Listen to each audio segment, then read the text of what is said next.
সদাচরণ পাওয়ার সবচেয়ে পৃথিবীতে বড় হকদার বাপ মা।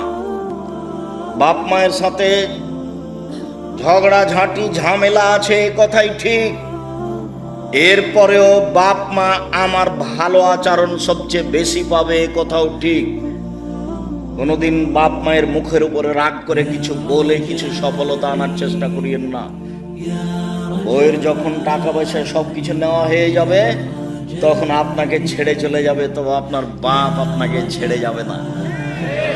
ছেড়ে যাওয়ার পথ তার কাছে নেই, ছেড়ে যাওয়ার পথ তার কাছে নেই। তবে বইয়ের সাথে স্ত্রীর সাথে ভালো আচরণ করবেন। কথায় কথায় তাকে তালাক দিন না। তালাক হলো মোলা তুলে খাওয়ার মতন, মানে তুললে গাছটা শেষ, আর শাক যদি উঠিয়ে উঠিয়ে খান তাহলে গাছটা আছে এখনো। তালাক মানে দিলেই শেষ। রাগ করে যদি আর একবার দেন তাহলে শেষ, এটা নিয়ে আর কোনো কথা নেই।